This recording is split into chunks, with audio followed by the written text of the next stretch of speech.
After 3 years exploring the waterways of North America, we've traded our trawler for a trailer.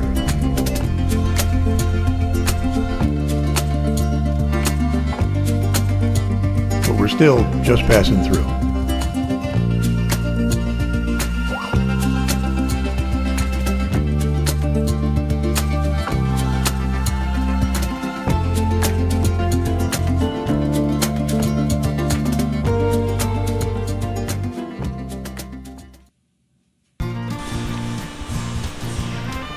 August 15th, and our itinerary today is an easy one. Visit the town of Talkeetna, check out a museum, get some food, and have a couple beers. Not too challenging.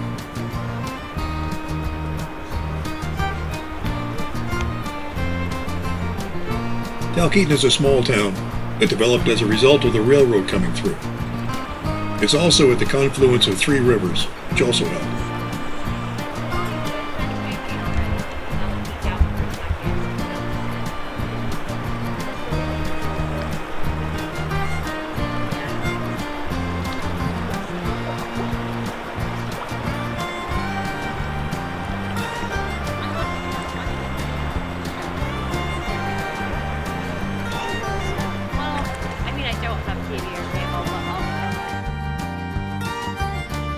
These days, it's a tourist trap, but an interesting one, with enough history to lend some authenticity.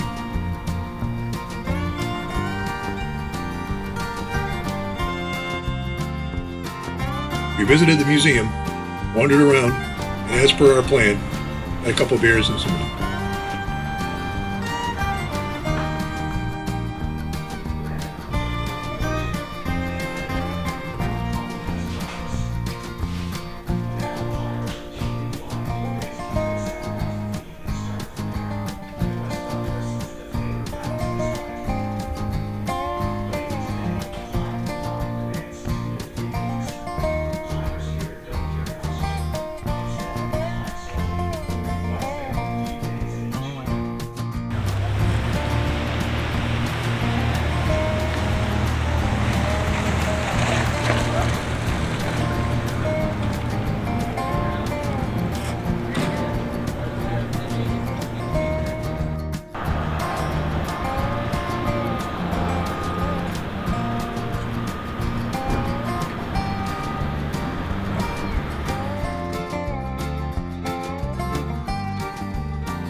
It's raining again, and we're headed north, planning to bypass Denali and end up in Fairbanks.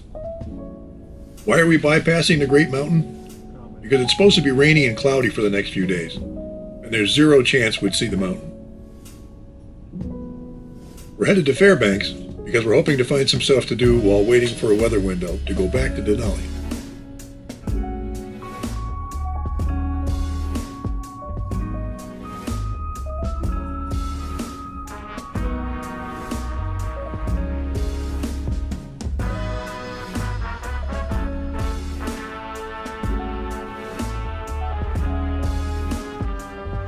We're stopping for the day at a roadside rest area near Trapper Creek. It was an interesting spot. It's a normal enough roadside rest area, but it has a secondary loop road. On that road is a public toilet and a bunch of campsites with fireplaces, grills, and picnic tables, all free.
We left our free rest area campsite and continued north towards Fairbanks.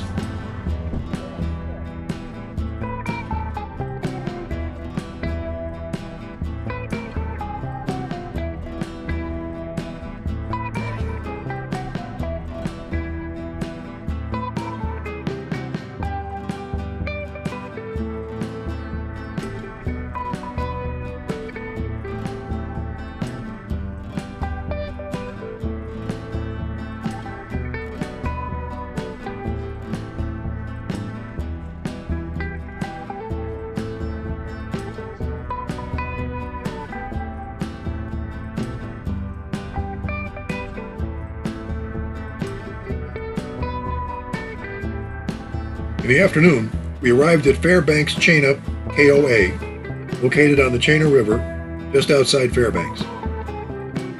Sharon did some laundry, and I did some truck maintenance.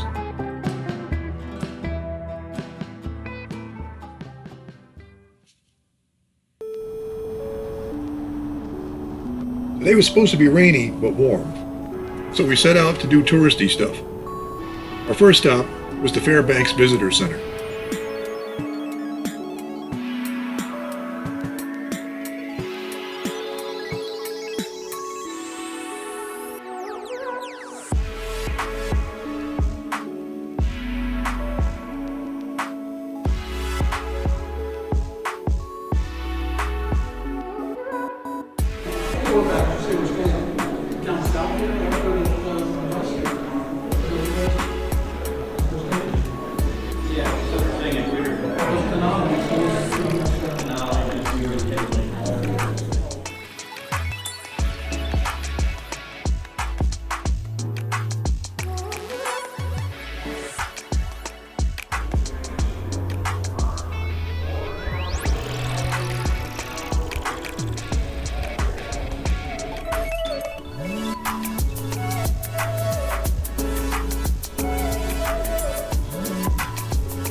After viewing the indoor exhibits and walking a couple of the riverfront pathways, we adjourned to a nearby establishment for a beverage.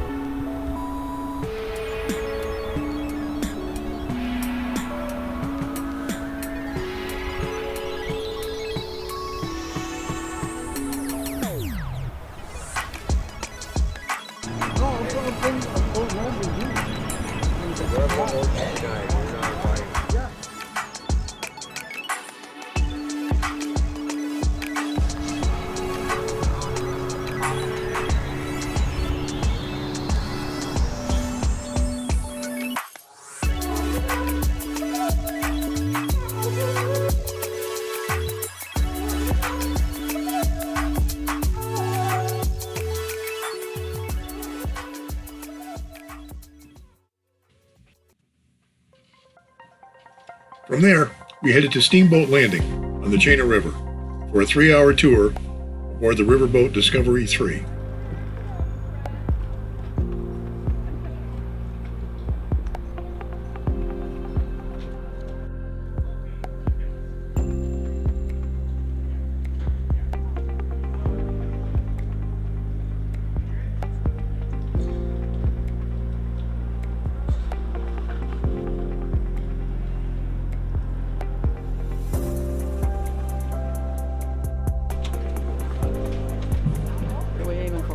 I don't know.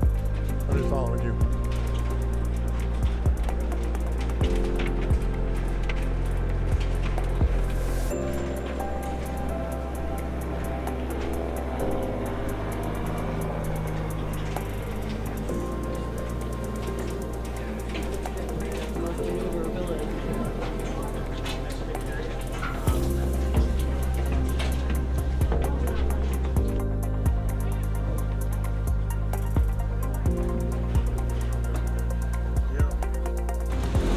Big gray tubes running through the middle. Jim bought extra pipe at auction, and now that dock can hold 100,000 gallons of river, which will sink it.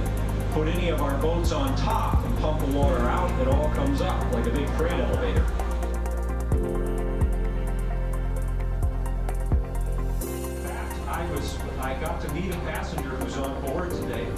person showed us some pictures of riding on that vessel all those years ago.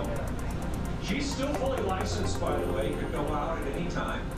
Holds 150 people. And if you want to look on the monitor, we've got some pictures of you. And as the plane gradually levels out, it'll only be drawing about 6 inches of water until it's time to rotate.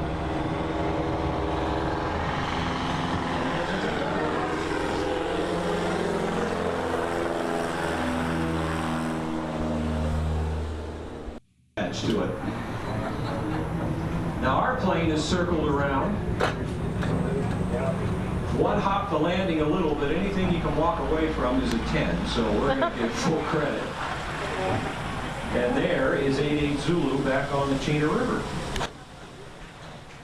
The boat ride itself was only a couple of miles up and back on the Chena River, but the whole program included some local history, a dog sled demonstration, and quite a bit about the indigenous people of the area. All in all, quite enjoyable.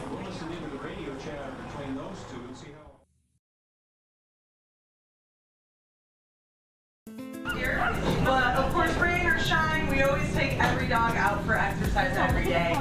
So we got part of our team hooked up in the back over there, and we are training our 12-week-old puppies as well. So we'll actually start working with the puppies when they are just 1 day old. So they're still with their mom, and their eyes and ears are still closed, but they're getting used to the world through their sense of smell. So we'll actually pick up each individual dog and blow across their noses. And in doing that, they're learning what we smell like. So once their eyes and ears open, they already see us as a friend and already want to hang out with us. The challenge for this dog now is it's comfortable running around down here by the water. And, you know, I mean, really there's not a whole lot left for it to do in the yard, but it's still way too small to hitch up. So what's going to be the next step to help it continue to develop? They're looking really excited to go, so I'm going to take off and I'll talk to you out on the trail. It's a shame they're not eager to do this. Everybody leads in and picks up speed just like that. The trail is gone. But keep looking to the left. In between the two, they can see her. See lead dog set the pace.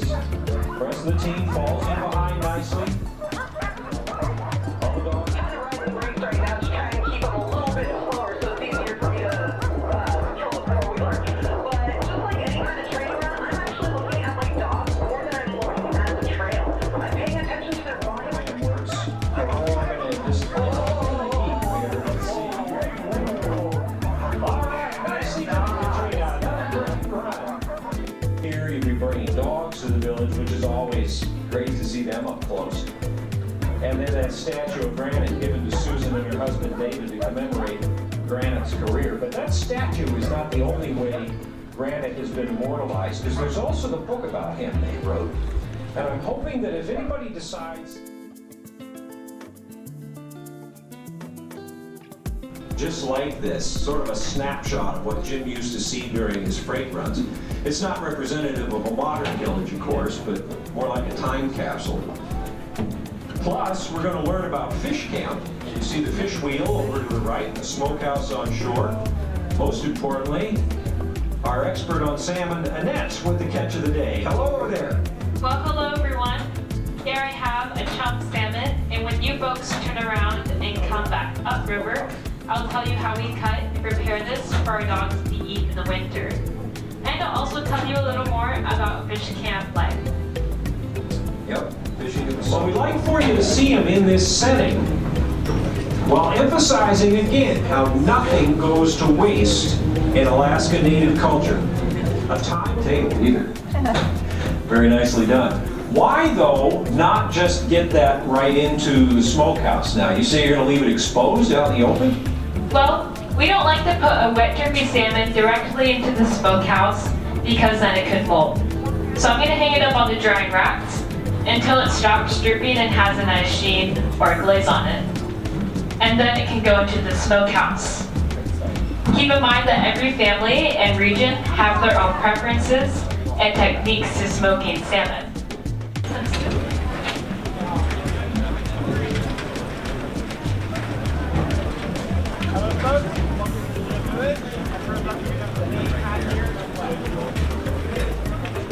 And we hope for you to be able to hear and see everything.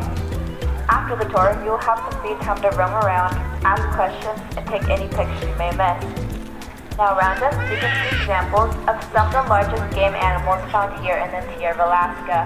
On the left is an example of a full-size bull moose that was taken north of us in the White Mountains and has a trophy size, 73.5 inches, and moose hide, and prepared using the same traditional methods that Sky just shared with you. After contact with Western culture, the Athabascans began to trade furs for glass bead beads. It became very well known for their intricate and beautiful beadwork design. And all the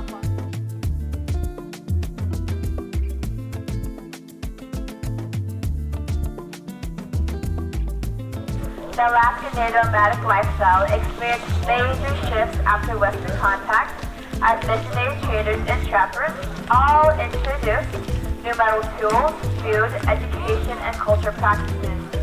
The wolverine is also a very ferocious and cunning animal, so only the best and luckiest Athabascan trappers came home with this prize. In fact, I'm told that a wolverine can take down an adult caribou all by itself. Now these next 4 pelts are all foxes.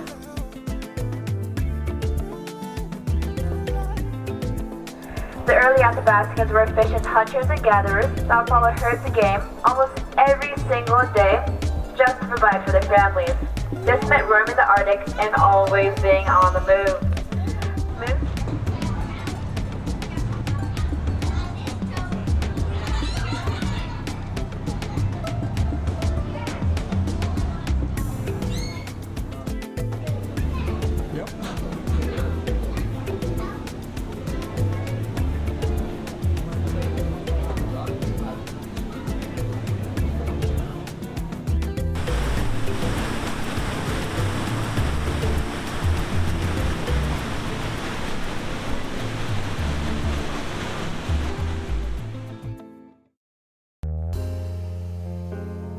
August 19th would be our last day in the Fairbanks area.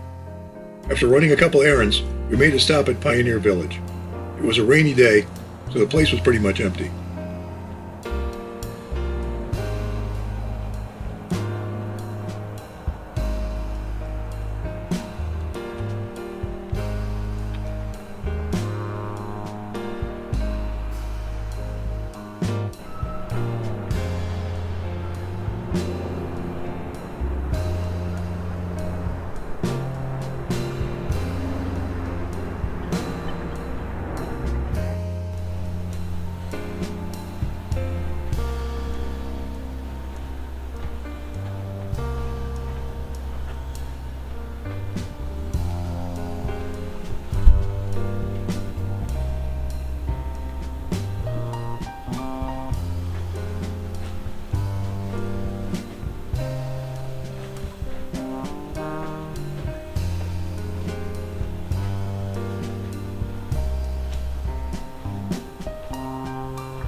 From there, we went to the Fountainhead Antique Auto Museum.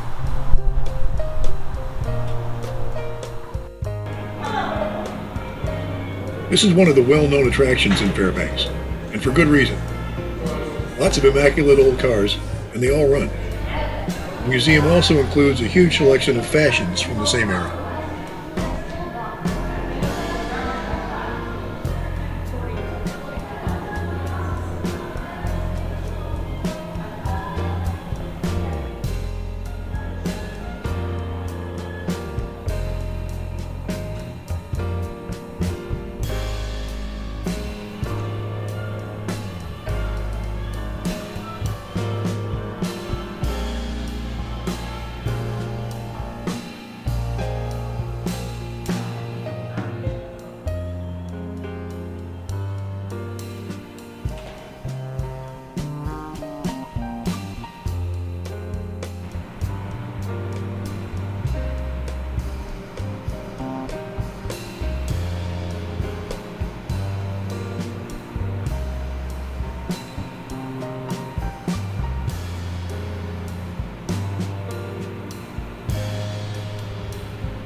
From here, we head back south for a few days camping in Denali National Park.